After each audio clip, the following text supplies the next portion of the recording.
హరే కృష్ణ.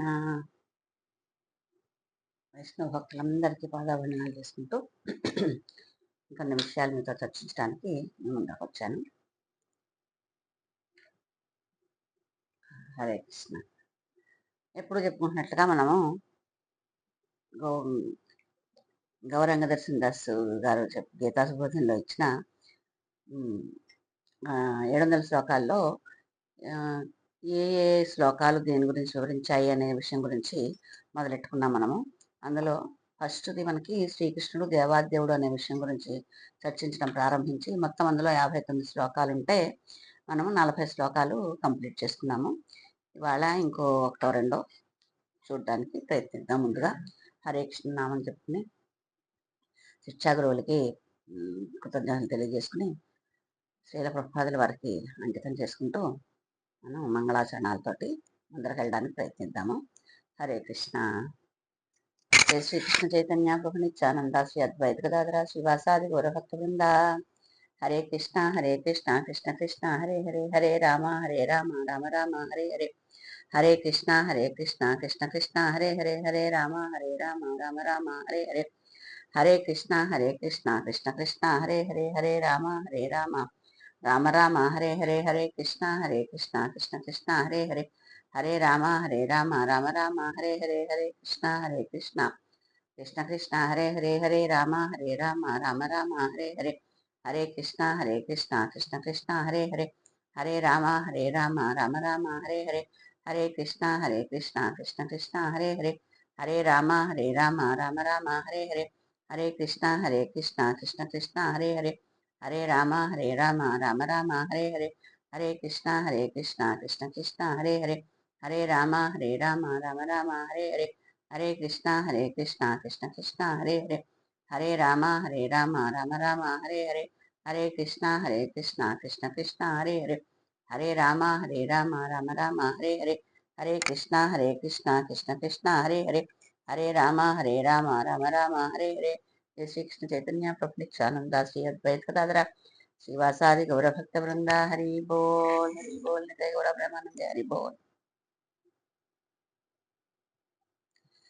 శిక్షా గురువులందరికీ కృతజ్ఞతలు. శ్రీ శ్రీకేశ్ దాస్ ప్రభుజీ, గోవర్ధనగిరి దాస్ ప్రభుజీ, రేవతి మాతాజీ, రేవతి గోపి మాతాజీ, రసరాణి మాతాజీ, ప్రణమానంద ప్రభుజీ, గౌరాంగ దర్శన ప్రభుజీ, వీళ్ళందరికీ కృతజ్ఞతలు తెలియజేసుకుంటూ ఇప్పుడు నేను చెప్పేదంతా శ్రీకృష్ణ కృపామూర్తి శ్రీల ప్రభుపాదుల వారికి అంకితం అనుకుంటూ మంగళాచరణాలు చేసుకుందాం. ఓం అజ్ఞానతిమిరాంధస్య జ్ఞానాంజనశలాకయా చక్షురున్మిలితం యేన తస్మై శ్రీ గురవే నమః. శ్రీ చైతన్య మనోభీష్టం స్థాపితం యేన భూతలే స్వయం రూపః కదా మహ్యం దదాతి స్వాపదాంతికం. వందేహం శ్రీగురో శ్రీయుతపదకమలం శ్రీగురోన్ వైష్ణవాశ్చ శ్రీరూపం సాగ్రజాతం సహగణ రఘునాథాన్వితం తం సజీవం సాద్వైతం సావధూతం వరజన సహితం కృష్ణ చైతన్య దేవం శ్రీ రాధాకృష్ణ పాదాన్ సహగణ లలితా శ్రీ విశాఖాన్వితాశ్చ. హే కృష్ణ కరుణా సింధో దీనబంధో జగత్పతే గోపేశ గోపికా కాంత రాధా కాంత నమోస్తుతే తప్త కాంచన గౌరాంగి రాధే వృందావనేశ్వరి వృషభానుస్తుతే దేవి ప్రణమామి హరిప్రియ. ఓం నమో విష్ణుపాదాయ కృష్ణ ప్రేష్టాయ పుతలే శ్రీమతే జయపతాక స్వామినీతి నామనే నమస్తే నమో ఆచార్యపదాయ గౌరనితాయ ప్రదాయనే గౌరకథాధామ దయా నగర గ్రామధారణే. ఓం నమో విష్ణుపాదాయ కృష్ణ ప్రేష్టాయ భూతలే శ్రీమతే భక్తి వేదాంత స్వామిన్నితి నామ్నే నమస్తే సారస్వతే దేవే గౌరవాణి ప్రచారిణే నిర్విశేష శూన్యవాది పాశ్చాత్య దేశతారిణే నమో మహావదన్యాయ కృష్ణ ప్రేమ ప్రదాయ చ కృష్ణాయ కృష్ణ చైతన్య నామ్నే గౌరత్షే నమః. వాంఛాకల్పతరుభ్యశ్చ కృపా సింధుభ్య ఎవ చ పతితానాం పావనేభ్యో వైష్ణవేభ్యో నమో నమః. జై శ్రీకృష్ణ చైతన్య ప్రభు నిత్యానంద శ్రీ అద్వైత గదాధర శ్రీవాసాది గౌరభక్త బృంద. హరే కృష్ణ కృష్ణ కృష్ణ హరే హరే హరే రామ రామ రామ హరే హరే. ఓం నమో భగవతే వాసుదేవాయ. ఓం నమో భగవతే వాసుదేవాయ. ఓం నమో భగవతే వాసుదేవాయ. మూకం కరోతి వాచాలం భంగుం లంగాయతే గిరిం యత్కృపాతమహం వందే శ్రీగురుం దీనతారిణం పరమానందమాధవం. శ్రీ చైతన్య ఈశ్వరం. హరే కృష్ణ హరే కృష్ణ కృష్ణ కృష్ణ హరే హరే. జయ జయ శ్రీ చైతన్య జయ నిత్యానంద, జయ అద్వైత చంద్ర జయ గౌరభక్త వృంద. జయ జయ శ్రీ చైతన్య జయ నిత్యానంద, జయ అద్వైత చంద్ర జయ గౌరభక్త వృంద. జయ జయ శ్రీ చైతన్య జయ నిత్యానంద, జయ అద్వైత చంద్ర జయ గౌరభక్త వృంద. హరే కృష్ణ కృష్ణ కృష్ణ హరే హరే, హరే రామ రామ రామ హరే హరే. హరే కృష్ణ. నేను ఇంతకు ముందు చెప్పినట్లుగా మనం 700 శ్లోకాల్లో ఏ శ్లోకాలు ఏ విషయం గురించి వివరించాయి అనే విషయం గురించి గౌరాంగదర్శన ప్రభుజీ మనకి గీతా సుబోధిని అనే దాంట్లో మనకి ఈ సులభంగా భగవద్గీత అధ్యయనం అని ఈ పుస్తకం, దీన్ని ఫాలో అవుతూ ముందరకెళ్తున్నాము. అందులో శ్రీకృష్ణుడు దేవాదేవుడు అనే విషయం చెప్పడానికి 59 శ్లోకాలు తీసుకున్నారు ప్రభుజీ. అందులో మనం 40 శ్లోకాలు కంప్లీట్ చేసుకున్నాము. అందులో మొదటిది శ్రీకృష్ణుడే సమస్తమునకు మూల కారణము అనే దాంట్లో 13 శ్లోకాలు చెప్పుకున్నాము. రెండోది శ్రీకృష్ణుడు సర్వజీవుల జన్మకు కారణమైన బీజమునిచ్చు తండ్రి అనే విషయంలో 7 శ్లోకాలు చెప్పుకున్నాము. శ్రీకృష్ణుడు సృష్టికర్త, పోషకుడు మరియు లయకారకుడు దాంట్లో 4 శ్లోకాలు. శ్రీకృష్ణుని కారుణ్య అవతారాలు దాంట్లో 2 శ్లోకాలు. శ్రీకృష్ణుని దివ్యత్వమును ధ్రువపరిచిన మహనీయులు దీంట్లో 5 శ్లోకాలు. శ్రీకృష్ణుని యొక్క దివ్య స్వరూపము దాంట్లో 5 శ్లోకాలు. శ్రీకృష్ణుడు దివ్య జ్ఞానం ప్రసాదించేవాడు దాంట్లో 6 శ్లోకాలు ఉంటే 4 శ్లోకాలు కంప్లీట్ చేసుకున్నాం. మొత్తం 40 శ్లోకాలు కంప్లీట్ చేసుకున్నాము. ఈరోజు ఇందులో శ్రీకృష్ణుడు దివ్య జ్ఞానం ప్రసాదించేవాడు అనే దాంట్లో 13వ అధ్యాయంలో 3వ శ్లోకం ఒకటి చూద్దాము. కుదిరితే 4వ అధ్యాయంలో 5వ శ్లోకం చెప్పుకుంటే శ్రీకృష్ణుడు దివ్య జ్ఞానం ప్రసాదించేవాడు అనే సబ్ హెడ్డింగ్ లో 6 శ్లోకాలు కంప్లీట్ అవుతాయి. భగవంతుడు ఎంతవరకు నాకు శక్తినిస్తాడో చూసి ఎంతవరకు చెప్పగలిగితే అలాగా చెప్పుకోవటానికి ప్రయత్నిద్దాము. ఇంకొకసారి నేను చెప్పేదంతా శ్రీకృష్ణ కృపామూర్తి శ్రీల ప్రభుపాదుల వారికి మనస్ఫూర్తిగా అంకితం చేసుకుంటున్నాను చెప్పుకుంటూ ముందరకెళ్ళడానికి ప్రయత్నిద్దాము. ముందరగా 13వ అధ్యాయంలో 3వ శ్లోకం ఏంటో చూద్దాం.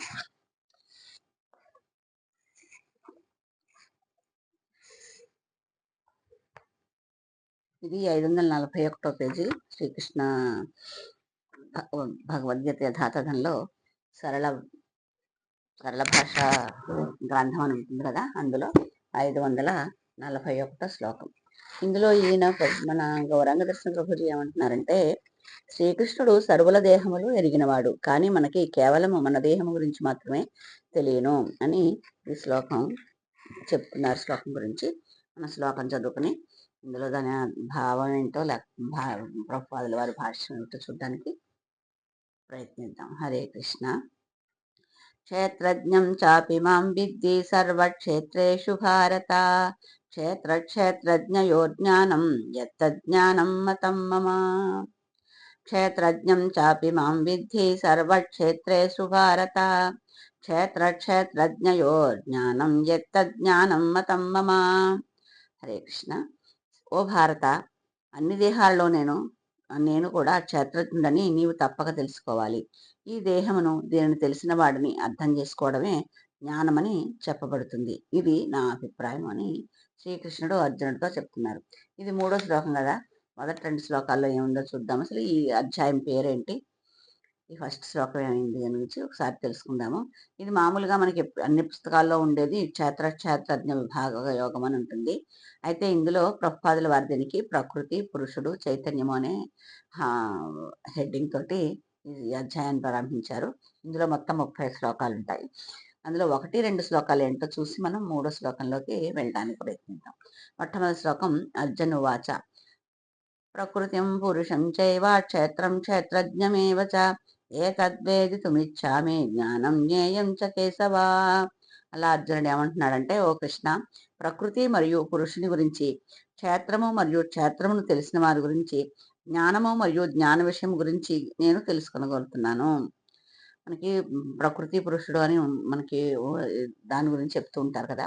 దాని గురించి క్షేత్రం అంటే ఏంటో తెలిసిన వాళ్ళ గురించి, అంతేకాకుండా జ్ఞానము, ఆ జ్ఞాన విషయాలేంటి దాని గురించి నేను తెలుసుకోగోరుతున్నాను అర్జునుడు చెప్తే, శ్రీకృష్ణ భగవానుడు ఏమంటున్నాడంటే, ఇదం శ్రీ భగవానువాచ ఇదం శరీరం కౌంతేయ క్షేత్రమిత్యభిధీయతే ఏతద్యో వేత్తి తం ప్రాహో క్షేత్రజ్ఞ ఇతి తద్విదః.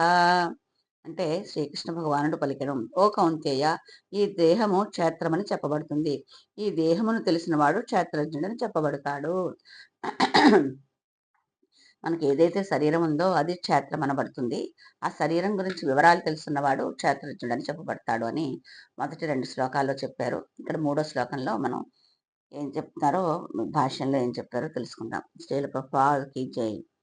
దేహము మరియు దేహాన్ని తెలిసినవాడు ఆత్మ మరియు పరమాత్మ అనే విషయాన్ని చర్చిస్తున్నప్పుడు భగవంతుడు, జీవుడు, భౌతిక పదార్థం అనే 3 విభిన్నమైన అధ్యయన విషయాలు మనకు కనిపిస్తాయి.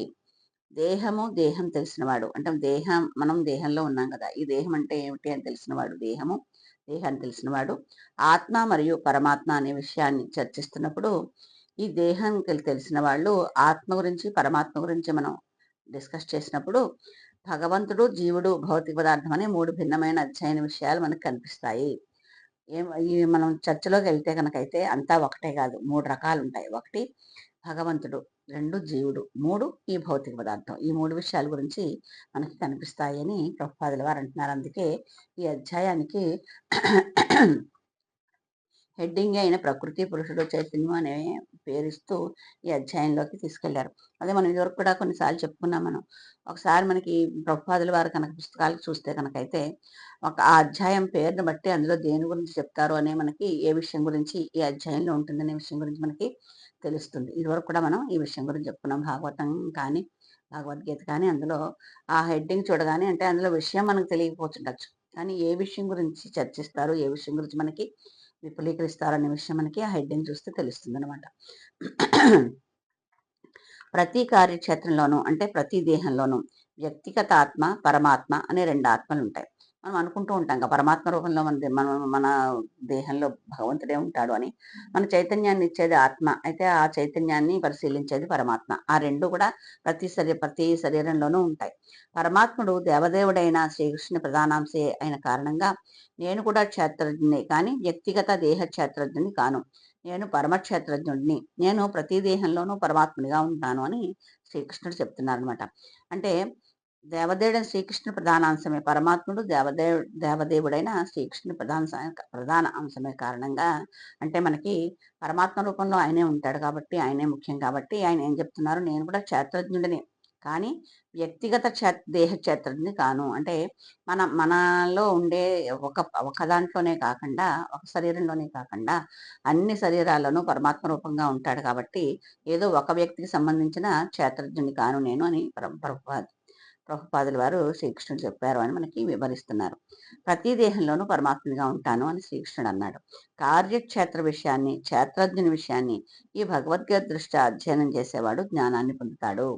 ఈ క్షేత్రజ్ఞుని విషయం గురించి, ఈ కార్యం చేసే క్షేత్రజ్ఞుడి గురించి, క్షేత్ర విషయాన్ని గురించి ఎవరైతే భగవద్గీత ద్వారా తెలుసుకోవడానికి ప్రయత్నిస్తారో వాళ్ళకు కొంత జ్ఞానం రావడానికి అవకాశం ఉంటుందని ప్రభుపాదుల వారు అంటున్నారు. ప్రతి వ్యక్తిగత దేహంలో నేను క్షేత్రజ్ఞుడి అని భగవంతుడు అన్నాడు. వ్యక్తిగత జీవుడు తన దేహం గురించి తెలుసుకుని ఉంటాడేమో కానీ ఇతర దేహాల గురించిన జ్ఞానాన్ని కలిగి ఉండడు. మనం ఏదైనా కొంత ప్రయత్నిస్తే మన దేహం గురించి మనం తెలుసుకోగలుగుతామేమో కానీ మిగతా వాళ్ళ దేహాల గురించి మనం తెలుసుకోలేము. కానీ ఈ భగవంతుడు మాత్రం ప్రతి వ్యక్తి దేహంలోనూ ఉంటారు కాబట్టి ప్రతి వాళ్ళ గురించి భగవంతునికి తెలుస్తుంది. సకల దేహాలలో పరమాత్మగా నిలిచి ఉండే భగవంతుడు అన్ని దేహాల గురించి సమస్తము ఎరిగి ఉంటాడు.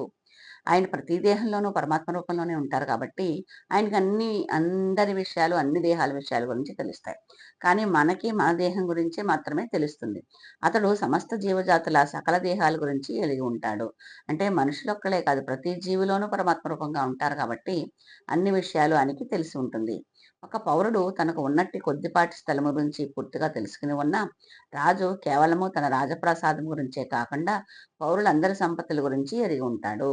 ఎలా అయితే ఒక దేశంలో రాజు దేశంలో ఆ రాజ్యంలో ఉన్న మొత్తం భూమి అంతటి గురించి కూడా అతనికి తెలిసుంటుంది. ఎందుకంటే ఆ మొత్తం రాజ్యానికి అతనే రాజు కాబట్టి. అంటే ఒక విధంగా చూస్తే మొత్తం ఆ రాజ్యానికంతా హక్కుదారు రాజే అవుతాడు. ఆ రాజ్యంలో ఉన్న ప్రజలందరూ కొంత కొంత భూమి కలిగుంటారు. ఆ భూమి మీద రాజుకి శిస్తులు కడుతూ ఉంటారు. ఎందుకంటే ఆ భూమి సాగు చేసుకొని దాంట్లో ఉన్న వచ్చిన పదార్థాలను వాళ్ళు వాడుకుంటారు కాబట్టి దానికి శిస్తుని రాజుకిస్తారు. అది ఈ భూమి వీళ్ళదే అయితే రాజుకి శిస్తు కట్టక్కర్లేదు కదా! మనం కూడా ప్రభుత్వానికి శిస్తు కడుతూ ఉంటాం. మనం ఎక్కడ ఎన్ని డబ్బులు పెట్టి ఎక్కడ ఏది కొనుక్కున్నా కూడా అది మొత్తం మీద ప్రభుత్వానికి సంబంధించిన భూమి మన దగ్గర ఉంది కాబట్టి దానికి అవసరమైన శిస్తు మనమే కొనుక్కొని మనం ఇల్లు కట్టుకున్నా కూడా ఇంటి ట్యాక్స్ అని, భూమి ట్యాక్స్ అని ఈ అన్ని ట్యాక్స్‌లు ప్రభుత్వానికి మనం కడుతూ ఉంటాం అనమాట. ఎందుకంటే భూమి మన పేర ఉన్నా కూడా మొత్తం ఆ భూమంతా ప్రభుత్వానికి చెందింది అని అని అనుకుని అంటారు కాబట్టి దానికి మనం అనుభవిస్తున్నాం కాబట్టి దానికి ఇవ్వాల్సిన ట్యాక్స్‌లు మనం కడుతూ ఉంటాం అనమాట. అలాగే ఇప్పుడు ఎవరి భూమి గురించి వాళ్ళకి తెలుస్తుంది గానీ, రాజ్యంలో ఉన్న మొత్తం స్థలాల గురించి అన్నిటి గురించి రాజుకి ఎలా అయితే తెలిసి ఉంటుందో, అలాగే తన వ్యక్తిగత దేహానికి యజమాని కావచ్చు కానీ, మన వ్యక్తిగత దేహానికి యజమాని అవుతాం కానీ, భగవంతుడు సకల దేహాలకు యజమాని. అండ్ ప్రతి దేహంలోనూ పరమాత్మ ఉంటాడు కాబట్టి, అన్ని దేహాలకి అతనే యజమాని అని ప్రభుపాదుల వారు అంటున్నారు. రాజే రాజ్యానికి మూల యజమాని. పౌరుడు కేవలము గౌణ యజమాని. అదేవిధంగా దేవదేవుడే సకల దేహాలకు పరమ యజమాని. మనం ఇందాక చెప్పుకున్నట్టు పౌరుడు అతని దగ్గర ఉన్న భూమి మట్టుకే అతనికి అది కూడా సొంతం కాదు. దాని గురించే అతనికి తెలుస్తుంది. దాని గురించే శ్రద్ధ వహిస్తాడు. దాని గురించే దాని దాని మంచి చెడ్ల గురించే ఆ పౌరుడు ఆలోచిస్తాడు. పక్క వాళ్ళ ఇంట్లో ఉన్నదానికి కూడా అతనికి సంబంధం లేదు. వాళ్ళేమన్నా వచ్చి నేను ఇలా ఉంది నువ్వేమన్నా చేస్తావా? సలహా ఇస్తావా? అంటే ఒకవేళ వాళ్ళకేమన్నా సాయం చేస్తారేమో గానీ జనరల్‌గా ఎవరికైతే ఉందో భూమి, ఆస్తి, ఇల్లు దాని మట్టుకే వాళ్ళు ఆహ్, తెలిసుంటారు. దాని గురించే వాళ్ళకి నాలెడ్జ్ ఉంటుంది గదా! అలా కాకుండా భద్ దే భా రాజైతే మాత్రం అన్ని గురించి తెలుస్తుంది గదా! సర్వే నంబర్‌లంటారు. అలాగా ఏ సర్వే నంబర్‌లో ఎవరున్నారు ఏంటి అనేది రాజుకి తనకి ఇలా అనుకోగానే తెలియకపోయినా ఆయన దగ్గరున్న ఆహ్, స స సహాయం చేసే మనుషులందరూ ఉంటారు గదా! వాళ్ళందరి ద్వారా ఫలానా మనిషి ఎక్కడున్నాడు? ఏం చేస్తున్నాడు? వాడికి ఎంత భూమి ఉంది? అనగానే వాళ్ళు టక్కున దాన్ని చెప్తారు. ఆ నాలెడ్జ్ రాజుకొచ్చేస్తుంది. అలాగా దేహ దర్శ ఒక భగవంతుడు అన్ని దేహాలకి యజమాని అని ప్రభుపాదుల వారు అంటున్నారు. దేహము ఇంద్రియాలను కూడి ఉంటుంది. దేవదేవుడు హృషికేశుడు. అంటే ఇంద్రియాలను నియంత్రించేవాడు. మన దేహంలో ఇంద్రియాలతో పాటు మనం ఉంటాం గదా! పంచేంద్రియాలు. కర్మేంద్రియాలు అవి దాంతో పాటు మన శరీరం ఉంటుంది కాబట్టి దేవదేవుడు హృషికేశుడు అంటే ఇంద్రియాలకి అధిపతి ఆయనే అనమాట. ఇంద్రియాలన్నింటినీ నియంత్రించేవాడు ఆయనే. మన దేహంలో ఉన్న ఇంద్రియాలన్నీ అతనే నియంత్రిస్తాడు పరమాత్మ రూపంలో. సమస్త దేశ కలాపాలకు రాజే మూలాధికారి.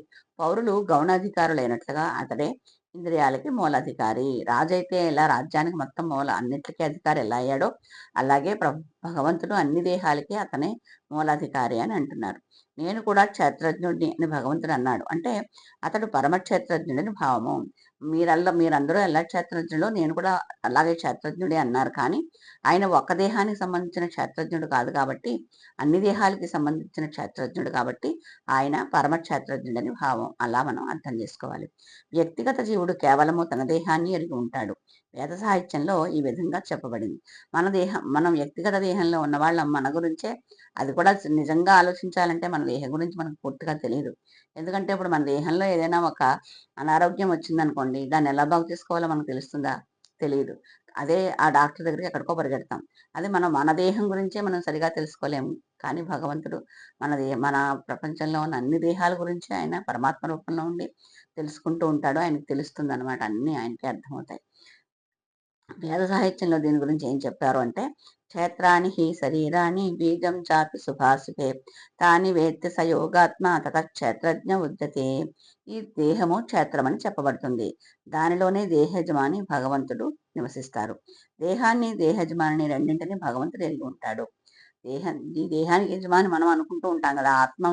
ఆత్మ చైతన్య రూపంలో మన శరీరంలో ఉంటేనే అది ఒక దేహంగా చెప్పబడుతుంది. అలాగా దేహాన్ని గురించి, ఆ దేహాన్ని యొక్క యజమాని గురించి భగవంతుడికి రెండిట్ల గురించి తెలుస్తుంది అంటున్నారు. అందుకే అతడు సర్వక్షేత్రజ్ఞుడని పిలువబడతాడు. అందుకే అతను సర్వక్షేత్రజ్ఞుడు. ఓన్లీ క్షేత్రజ్ఞుడు కాదు, సర్వక్షేత్రజ్ఞుడని పిలువబడతాడు. క్షేత్రానికి, క్షేత్రజ్ఞునికి, పరమక్షేత్రజ్ఞునికి భేదం ఈ విధంగా వివరించబడింది. క్షేత్రం అంటే ఏంటి? క్షేత్రజ్ఞుడు అంటే ఏంటి? పరమక్షేత్రజ్ఞుడు వీడి ముగ్గురికి ఉన్న భేదం అంటే ఏమేమి భేదాలున్నాయని ఇలా చెప్తున్నారట.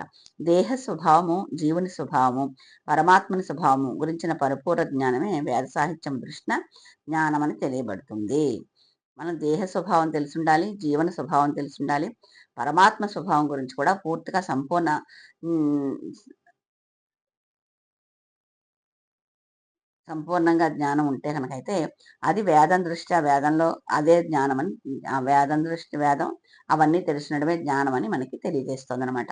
ఇదే శ్రీకృష్ణుని అభిప్రాయం కూడా. ఆత్మ, పరమాత్మ ఇద్దరూ ఒక్కటే అయినా భిన్నమని అర్థం చేసుకోవడమే జ్ఞానము. మనలోనే పరమాత్మ ఉంటాడు. ఆత్మ, పరమాత్మ ఒకరే అనుకున్నా కూడా ఆ రెండిటికి ఉన్న 2 ఒకళ్ళే కాదు, ఇద్దరు వేరు వేరు అనే విషయం మనకి అర్థం చేసుకోగలిగితే కనుకైతే అదే జ్ఞానము అని ఇక్కడ చెప్తున్నారు. క్షేత్రజ్ఞుని అర్థం చేసుకునేవాడు పరిపూర్ణ జ్ఞానంలో ఉన్నవాడు కాదు. క్షేత్రజ్ఞుడు అంటే ఏంటి? ఆ క్షేత్రం అంటే ఏంటి? ఈ విషయాల గురించి తెలిస్తే కనుకైతేనే వాళ్ళు పూర్ణ జ్ఞానంలో ఉన్నారని మనం అనుకోవాలనమాట. మనిషి ప్రకృతి, పురుషుడంటే ప్రకృతిని భోగించేవాడు. ఈశ్వరుడు అంటే ప్రకృతికి వ్యక్తిగతాత్మకు అధికారి లేదా నియామకుడు ఈశ్వరుడు అంటే. అనే మూడింటి స్థితిని తెలుసుకోవాలి. ప్రకృతి గురించి, పురుషుడు గురించి, ఈశ్వరుడు గురించి. ఈ మూడింటి గురించి అని మనిషి తెలుసుకోవాలి. ఈ మూడింటి వివిధ సామర్థ్యాల గురించి అతడు భ్రమకు గురి కాకూడదు. అలాగే మనం ఈ విషయాల గురించి మనం పరిపూర్ణంగా తెలుసుకోవడానికి ప్రయత్నించి మనం అర్థం చేసుకున్నాం అనుకోండి, అప్పుడు మనకి ఏదో కొంత జ్ఞానం వచ్చినట్టుగా అనుకోవచ్చు అనమాట. చిత్రకారుడు చిత్రము గీసేటప్పుడు ఏటవాలుగా పెట్టుకునే బల్ల విషయంలో ఎప్పుడూ భ్రమకు లోను కాకూడదు. చిత్రం వేసేటప్పుడు ఇలా ఏటవాలుగా మనకు స్టాండ్ మీద పెట్టి బొమ్మ వేస్తారనమాట. అది ఎందుకుంది అలా ఏటవాలుగా ఉంది, ఇలా ఉంది, ఇలా పెట్టుకోవచ్చు కదా అని. కానీ లేకపోతే ఆ చిత్రకారుడు చిత్రము అన్ని 3 ఒకటే కాదు కదా! అవన్నీ ఏ ఏ ఏ ఏ అలా పెట్టుకుంటేనే చిత్రకారుడు చిత్రాన్ని గీయగలుగుతాడు. అలా ఏటవాలుగా పెట్టుకున్నప్పుడే గీయడానికి అనువుగా ఉంటుంది. ఇలా ఉంటే గీయడానికి రాదు. అందుకని ఆ 3 ఎలా ఉండాలో అలా ఉంటేనే అది ఈ ఆ పని నడుస్తుందనమాట. అందుకని అది ఎలా ఉంది అన్నీ ఒకటే ఎలా పెట్టినా వస్తుంది అనే భ్రమకి మనం లోను కాకూడదు అని అంటున్నారు. కార్యక్షేత్రమైనట్టు ఈ భౌతిక జగత్తు, ప్రకృతిని భోగించేవాడు జీవుడు. ఈ రెండింటికి పైన ఉన్నట్టు నియామకుడు భగవంతుడు. ఈ ఈ పనులన్నీ చేసేయడానికి అవకాశమైన ఈ భౌతిక జగత్తునే ప్రకృతి అంటారు. ఈ ప్రకృతిని భోగించేవాడు జీవుడు అంటే మనం అనమాట. ఈ ప్రకృతిలో ఉన్న ఒక గాలిని కానీ, నీటిని కానీ, ఆక్సిజన్ కానీ, ఇందులో ఉన్న ప్రకృతిలో ఉన్న వనరులన్నిటిని మనం ఉపయోగించుకుంటున్నాం కదా! నీరు, నిప్పు, నేలలో పండించిన పంటలు ఇవన్నీ మనం ఉపయోగించుకుంటున్నాం కదా! ఆ ప్రకృతిని భోగించేవాడు, అవన్నీ అనుభవించేవాడు జీవుడు అయితే, ఈ ప్రకృతిని అనుభవించే జీవుడికి పైన ఉండే అధికారి, నియామకుడు భగవంతుడనమాట. ఆయన ఆజ్ఞ లేనిదే ఏది నడవదు. అదే చూడండి, మనం బోలెడు విత్తనాలేస్తూ ఉంటాం. ఆయన ఆజ్ఞ ఉన్న విత్తనాలన్నీ మొక్కలుగా అవుతాయి. ఆయన ఆజ్ఞ లేని విత్తనాలు మొక్కలకి రాలేవు. అందుకని అన్నిట్లికి కూడా ఈ ప్రకృతి మొత్తానికి నియామకుడు భగవంతుడే. భోక్తా భోగ్యం ప్రేరితారంచ మత్వ సర్వం ప్రోక్తం త్రివిధం బ్రహ్మమేతత్ అని వేద భాషలో అంటే శ్వేతాశ్వర ఉపనిషత్తు 1:12లో చెప్పబడిందిట. ముగ్గురు బ్రహ్మముల భావన గురించిన భావన ఇలా ఉంది. కర్మక్షేత్రంగా ప్రకృతి బ్రహ్మమే. ప్రకృతిని నియంత్రించుకు ప్రయత్నించే జీవుడు వ్యక్తిగత ఆత్మ కూడా బ్రహ్మమే. ఈ ఇరువురిని నియంత్రించేవాడు కూడా బ్రహ్మమే. కానీ అతడే యథార్థంగా నియంత్రించేవాడు.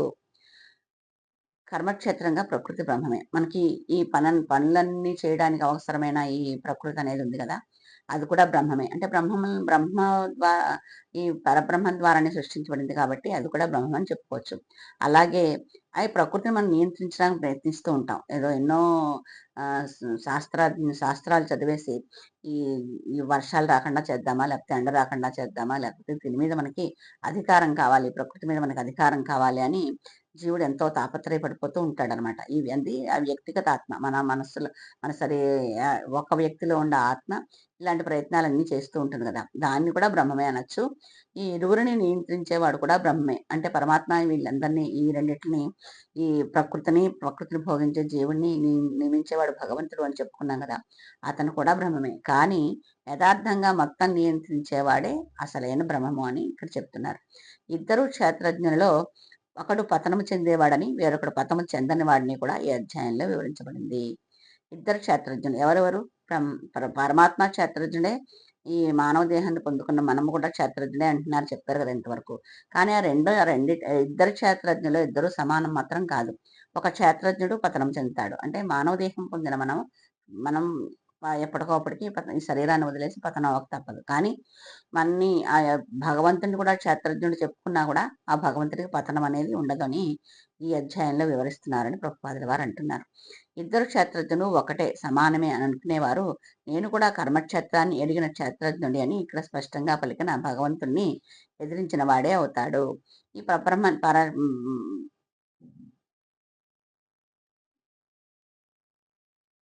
ఇంతవరకు మనం భగవంతుడే క్షేత్రజ్ఞుడే కానీ భగవంతుడు పరమక్షేత్రజ్ఞుడు అని అనుకున్నాం కదా!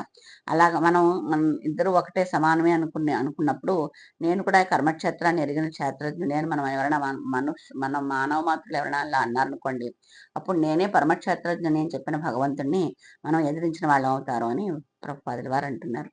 త్రాడును పాము అని పొరపడేవాడు జ్ఞానవంతుడు కాడు. చీకట్లో తాడును చూసి పాము అనుకుంటాం. ఆ పాము అంటే చీకట్లో తాడును చూసి కూడా అది తాడే కానీ ఇది పాము కాదు అని నిర్ధారించగలిగిన వాడు జ్ఞాని అవుతాడు. కానీ చీకట్లో తాడును చూసి పాముని వాడు జ్ఞానవంతుడు కాడు. నానా రకాల దేహాలు ఉన్నాయి. నానా రకాల దేహ యజమానులు ఉన్నారు. ప్రతి వ్యక్తిగత జీవునికి ప్రకృతిపై ఆధిపత్యం చెలాయించడానికి వ్యక్తిగత సామర్థ్యం ఉన్నది కాబట్టే వివిధ దేహాలు ఉన్నాయి. అనేక రకాలైన దేహాలున్నాయి. ఒకటే మానవ దేహం ఒకటే కాదు కదా! అలాగా అందరికీ కూడా ప్రకృతి మీద ఆధిపత్యం చెలాయించడానికి సామర్థ్యం ఉంది. ఎందుకంటే మనం పంటలు పండించుకుంటున్నాము, పంటల్లో తింటున్నాము. మరి వేరే వాళ్ళకి మన దగ్గర ఉన్నది ఇవ్వడానికి ప్రయత్నిస్తున్నాము. అంటే పరమ పరమక్షేత్రజ్ఞుడికి ఉన్నంత శక్తి మనకు లేకపోయినా ఎంతో కొంత మనం ప్రకృతి మీద అధికారం చెలాయించడానికి ప్రయత్నిస్తున్నాము. ఏదో 100లో ఒక 0.01% అయినా అధికారాన్ని పొందామని తృప్తి పడుతున్నాం కదా! అలాగా కానీ భగవంతుడు వాటిలో నియామకుడిగా ఉన్నాడు.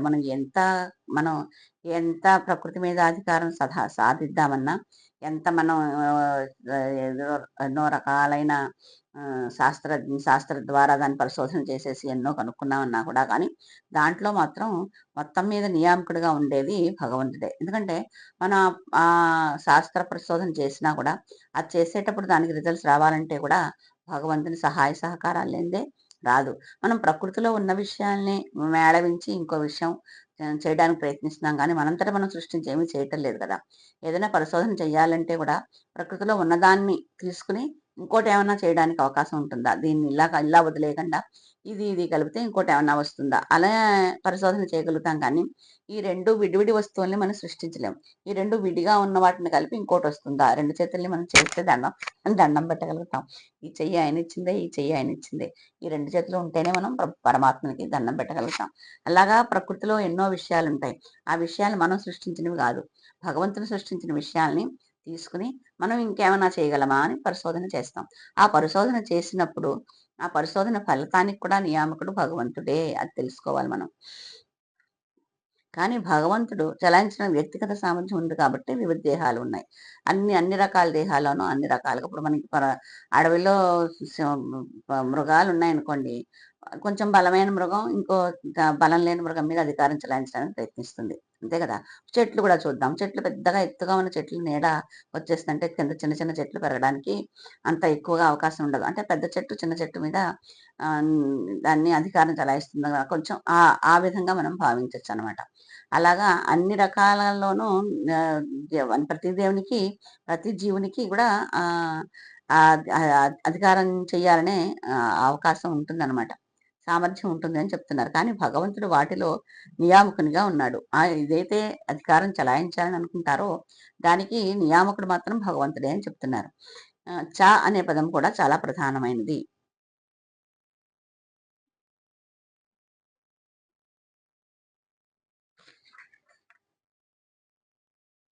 క్షేత్రం క్షేత్రజ్ఞం చ అపి అని మొదటి లైన్‌లో ఉంది చూడండి. క్షేత్రజ్ఞం చ అపి మాం విద్ధి సర్వక్షేత్రేషు భారత. మనకి సంధి ఉంది కాబట్టి చాపి అని వచ్చింది. దాన్ని విడదీస్తే కింద అర్థాల్లో ఉంది చూడండి. క్షేత్రజ్ఞం అంటే క్షేత్రము తెలిసినవాడు. చ అంటే కూడా. అపి అంటే నిశ్చయముగా. ఆ చ అనే అక్షరం చాలా ఇంపార్టెంట్ అని ఇక్కడ చెప్తున్నారు. అనే పదం చాలా ప్రధానమైనది. అది సమస్త దేహాలను సూచిస్తుందని శ్రీల బలదేవ విద్యాభూషణుల అభిప్రాయము. ఈ బలదేవ విద్యాభూషణులు అభిప్రాయం ప్రకారం ఆ చ అనేది చాలా ప్రధానమైనది అని ప్రభుపాదుల వారు మనకి చెప్తున్నారు. వ్యక్తిగత జీవునికి విడిగా ప్రతి దేహంలోనూ శ్రీకృష్ణుడు పరమాత్మగా నిలిచి ఉన్నాడు. ఇక్కడ శ్రీకృష్ణుడు స్పష్టంగా చెప్పినట్లుగా పరమాత్ముడే క్షేత్రము, పరిమితుడైన భోక్త, రెండింటికి అధికారి అని తెలుసుకోవడమే నిజమైన జ్ఞానము. మనం అన్ని దేహాల్లో ఉన్న పరమాత్మే అన్నిటికీ అధికారి. మనం చేసే ఏవైతే మనం ఆ ఆ అనుభవిద్దాం అనుకుంటున్నామో దాన్నిటికి కూడా ఆయనే అధికారి అనే విషయం మనం తెలుసుకున్నప్పుడు, ఈ మనం చేసాము, మనమే పొందాము, మన వల్లే మనకు వచ్చింది, ఇది నా ప్రయత్నం వల్లే ఇంత నేను సంపాదించాను, లేకపోతే ఇంత నేను పొందాను అని మనం అనుకోవడం తగ్గుతుందనమాట. ఎందుకంటే మనం ఏం చేసినా కూడా దాని వెనకాల ఉండి నిలబడి ఆయన నడిపించేది మాత్రం భగవంతుని శక్తే. మన శరీరం ఉండడానికి కూడా ఆత్మ చైతన్యం, ఆత్మలో ఉన్న చైతన్యాన్ని నిలిపేది పరమాత్మ. అందుకనే ప్రతి దేహంలోనూ ఉండే ఆత్మ, పరమాత్మ 2 ఉన్నప్పుడే మన శరీరం అనేది, ఏ శరీరమైనా కూడా చలనంగా ఉండి ముందరకెళ్ళడానికి ఆహ్, మ అవకాశం ఉంటుందన్నమాట. హరే కృష్ణ. మనం 13 అధ్యాయంలో 3 శ్లోకం కంప్లీట్ చేసుకున్నాము. మనం ఎప్పుడు చెప్పుకుంటున్నట్లుగా ఈ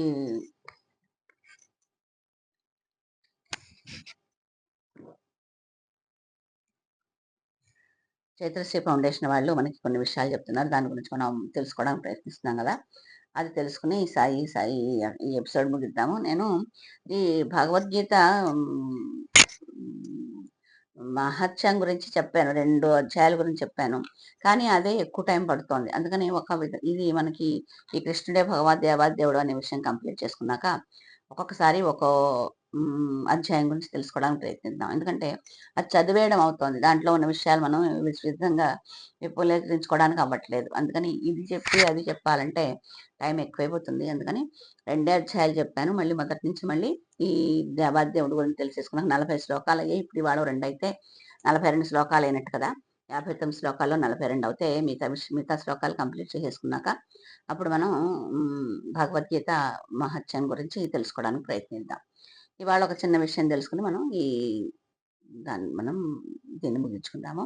ఇది తపనే తపస్సు అనే విషయం గురించి చెప్తున్నారు. అదేంటో తెలుసుకుందాం. ఒక మంత్రాన్నో, ఏదో ఒక దైవాన్నో ఉపాసిస్తూ నిరంతర ధ్యానంలో ఉండడమే తపస్సు అనుకుంటే పొరపాటు. మనం ధ్యానం చేస్తున్నామని, అది ఒక మంత్రాన్ని ఉపాసిస్తున్నాము. అదే ఆ మంత్రంతోటి నిరంతరం ధ్యానంలో ఉంటున్నాము. కాబట్టి మనం తపస్సు చేస్తున్నట్టే అని అనుకోకూడదట. తపనే తపస్సు. మనం తపన పడాలి. అంటే ఓన్లీ నామాన్ని చెప్పేయడమే కాకుండా దాని గురించి మనం మదన పడాలి, తపన పడాలి. ఒక కార్యసాధన కోసం అనుక్షణం తప్పించడమే, ఆరాటపడమే తపస్సు. అలా తప్పించినంత మాత్రాన, ఆరాటపడినంత మాత్రాన ప్రయోజనం ఉంటుందా అంటే, ఉంటుందా అనే సందేహం ఎవరికైనా కలగవచ్చు. తప్పకుండా ప్రయోజనం ఉంటుంది. ఎందుకంటే మనస్సంకల్పానికి ఉన్న శక్తి, బలము ఈ సృష్టిలో దేనికి లేదు. అదే మనోన్నియం అని అంటారు చూడండి. మనస్సులో సంకల్పించుకుంటే ఆ మనస్సుకున్న శక్తికి అసలు ఉన్న శక్తి, బలము సృష్టిలో ఇంక దేనికి లేదుట. కానీ ఆ మనస్సుని మనం బలహీనం చేసేస్తున్నాం. మనస్సులో నెగెటివ్ థాట్‌లు ఎక్కువ పెంచేసుకుని, వ్యతిరేక భావాలను పెంచేసుకుని, ఆ వ్యతిరేక భావాల్ని ఇలా అయిపోతుందేమో, ఇలా అయిపోతుందేమో, ఇలా అయిపోతుందేమో అని భయపడుతూ ఉంటే, అది ఆ మనశ్శక్తి వల్ల ఆ వ్యతిరేకంగా మనం ఆలోచించిన విషయం జరగడానికి చాలా చాలా అవకాశాలుంటాయి. అందుకనే ఎవరు చెప్పినా కూడా పాజిటివ్ థింకింగ్ సహజం. నే వ్యతిరేకంగా ఆలోచించకండి, ప్రతికూలంగా ఆలోచించండి. మీకు ఏది మంచో దాని గురించి ఆలోచించండి. ఏదైనా ఒక విషయం మీకు భయపెట్టినా కూడా అందులోంచి భయాన్ని తీసేసి మంచే జరుగుతుందని 10 సార్లు మీరు అనుకుంటే ఆ మంచే జరుగుతుంది అని పదే పదే చెప్తూ ఉంటారనమాట. మనం తపన పడి, ఆరాటపడి చేస్తే గనకైతే తప్పకుండా మనకి దాని మీదే దృష్టి పెట్టి మనం ఏ విషయం గురించైనా ఆలోచించి అది చేద్దాము అని ఆరాటపడి చేస్తే గనకైతే తప్పకుండా ఆ పని జరుగుతుందని ఇక్కడ అంటున్నారు. ఆయుధాన్ని వాడకుండా ఓ మూల పడేస్తే తుప్పు పట్టి పనికి రాకుండా పోతుంది. ఆయుధాన్ని నిరంతరం వాడుతుంటే పదును తేలి దాని పనితనాన్ని చూపిస్తుంది. అలాగే మనస్సు కూడా. అయితే ఇక్కడ మీకో సందేహం రావచ్చు. ఆయుధం ఏదైనా మనకి ఏదైనా కత్తి, చాకు అలాంటివి ఉన్నాయనుకోండి, కత్తెర అలాంటివి ఏమన్నా ఉన్నాయనుకోండి, చాలా రోజులు వాడకపోతే అది మొండిబారిపోతుంది. మనకు తెలుస్తది. మన జీవితంలో నిత్యం చూసే విషయమే అది. ఎందుకు మనకు చాకు రోజు వాడుతున్నా కూడా కొన్నాళ్ళకి అది మొండిబారిపోతుంది. అది మనం మళ్ళీ పదును పెట్టుకుంటూ ఉండాలి. అలాగే మనసు కూడా ఆహ్, ఆహ్, దానికి ఏదో ఒకటి పని ఇచ్చినప్పుడే అది యాక్టివ్‌గా ఉంటుందనమాట. మనకి ఇక్కడ ఏదో సందేహం రావచ్చంటున్నారు. దాని సంగతి చూద్దాం. మనసు నిరంతరం ఏదో ఒక విషయం గురించి ఆలోచిస్తూనే ఉంటుంది గదా! అంటాం. అంటే మనకి మనస్సు మనకేదో పదును మనకి చాకయితే పని చేయకుండా పడేస్తే అలా పడుంటుంది. అదొక వస్తువు కాబట్టి. కానీ మనసు అలా కాదు గదా! మనకి ఏదైనా పని ఇచ్చినా, ఇవ్వకపోయినా ఏదో ఒకటి ఆలోచిస్తూనే ఉంటుంది గదా! దానికి వేరే మళ్ళీ పని ఇవ్వడం ఏంటి అని సందేహం రావచ్చు. ఆలోచించడం వేరు, ఆరాటపడడం వేరు. ఏదో ఒక విషయం గురించి ఆలోచించడాన్ని ఆరాటపడడం అనరు. మనకి జనరల్‌గా అలా వెళ్ళిపోతూ ఉంటుంది చూడండి ఆలోచన. అంటే మనసు కందిరీగలు చుట్టదాన్ని కదిలిస్తే అలా నడుస్తూనే ఉంటుంది. మనకొకసారి ఒక 10 నిమిషాలు ఏదో ఆలోచన జరిగిపోయిందనుకోండి. మనం పదో నిమిషంలో మనం ఆలోచిస్తున్న విషయం గురించి మనం గ్రహిస్తే అసలు ఈ విషయానికి ఎక్కడి నుంచి వచ్చాం? మనం ఎందుకొచ్చింది ఈ విషయం మన మనసులోకి అన్నప్పుడు మనకి 10 నిమిషాలు ఆలోచించిన దాని విషయం గురించి కనీసం ఒక 5, 6 నిమిషాలు ఆలోచించి వెనక్కెళ్తేనే అసలు ఈ ఆలోచన ఎక్కడ స్టార్ట్ అయింది అనే విషయం మనకు అర్థం కాదు. ఆలోచించుకుంటూ అలా అల్లుకుంటూ వెళ్ళిపోతాం. ఒకదాని తర్వాత, ఒకదాని తర్వాత, ఒకదాని తర్వాత. కొంచెం సేపెళ్ళాక మనం ఆలోచిస్తున్న విషయానికి అసలు సంబంధం ఉండదు. ఇప్పుడున్న మన పరిస్థితికి, మనం ఆలోచిస్తున్న విషయానికి సంబంధం ఉండదు. మీకందరికీ అయ్యే ఉంటుంది అలాగా. ఎందుకు ఆలోచిస్తున్నప్పుడు ఈ విషయం ఎందుకొచ్చింది అని అనుకుంటే గనక మళ్ళీ వెనక్కెళ్ళాల్సొస్తుంది. అసలు దేని లింక్ ద్వారా మనం ఇక్కడి దాకా వచ్చాము? ఎందుకొచ్చాము అని ఆలోచిస్తే, అది తెలుసుకోవడానికి కూడా ఇంచుమించుగా మనకు 5 నిమిషాలు తప్పకుండా పడుతుంది. అంటే మళ్ళీ వెనక్కెళ్ళాలి. మనం ఏ ఆలోచన ద్వారా ఎళ్ళాలి, దేనికి లింకొచ్చాము, ఎక్కడ మొదలుపెట్టాము అని. అందుకని ఆలోచించినంత మాత్రాన మనస్సు యాక్టివ్‌గా ఉన్నట్టు కాదు అంటున్నారు. ఆరాటపడడం వేరు, ఆలోచించటం వేరు. మనం చూడండి ఏదైనా ఒక విషయం గురించి చెయ్యాలి అని ఆరాటపడితే ఇంక దాని గురించి అంటే తప్ప ఇంక వేరే ఆలోచన ఏమి ఉండదు. ఇప్పుడు రేపు పొద్దున్నే పూజ చేసుకోవాలనుకున్నాం. లేకపోతే పొద్దున్నే లేచి ఏదో వరలక్ష్మి వ్రతం మనం చేద్దాం అనుకున్నాం అనుకోండి. ఇంక దాని గురించి మనం ఆరాటపడుతుంటాం. ఎందుకంటే టైం అయిపోతుంది. నైవేద్యం చేయాలి. నైవేద్యం పెట్టాలి. పూజలో ఇవన్నీ అమర్చుకోవాలి. ఒత్తి పత్తి చేయాలి. దాన్ని పువ్వులు అలంకరించాలి. దానికి తోరం కట్టుకోవాలి. ఇంకా రకరకాలైన పూజకు సంబంధించిన విషయాలే ఆలోచిస్తాం మనం. అదే ఆలోచించినప్పుడు ఒకే విషయం మీద కేంద్రీకృతం చేసినప్పుడు మనం చేసే పూజ హ్మ్, జాగ్రత్తగా చేయగలుగుతాం. అలా కాకుండా మనం దాని గురించి ఆలోచించకుండా మామూలుగా ప్రతిరోజు ఎలా ఉంటామో అలాగ 10 రకాల విషయాలు ఆలోచిస్తూ పూజ దగ్గర కూర్చుంటే చేయగలుగుతామా?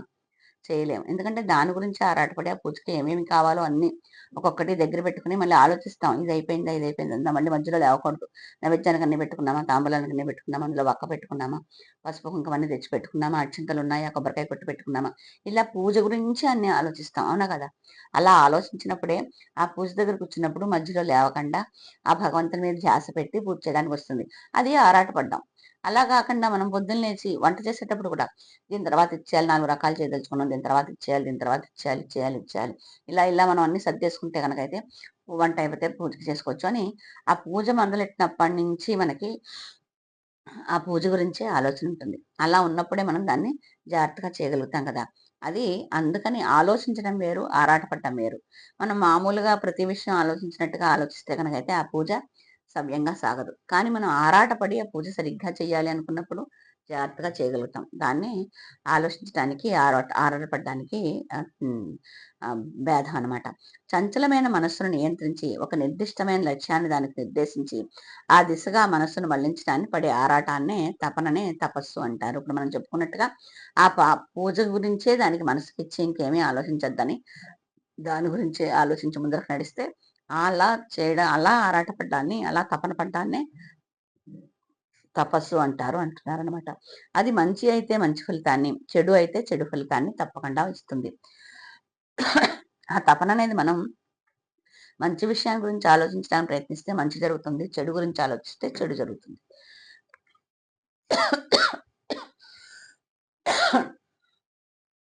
కృష్ణ.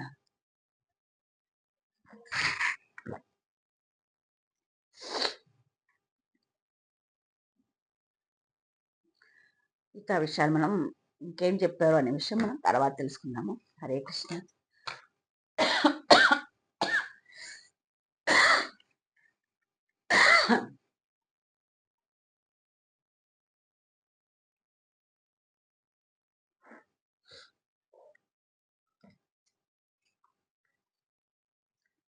హరే కృష్ణ. అందుకే తపస్సు చేసే సాధకుడు మంచిని ఆశించి విశ్వశాంతిని కాంక్షిస్తూ తపస్సు చేయాలి. అదే నిజమైన తపస్సు అంటున్నారు. అయితే మరి తపస్సు గురించి ఇంత వ్యాఖ్యానం ఇచ్చారు కదా! ఇది నిజమని నిరూపించడానికి ఏదైనా ఆధారం ఉందా అని అడగచ్చు అంటున్నారు. ఆధారం లేకుండా ఏ విషయాన్ని మన ఋషులు ఇంతవరకు ప్రతిపాదించలేదు. అంత గట్టిగా చెప్తున్నా ఇందుకు ఆధారం ఏంటి అని మనకు వస్తుంది కదా!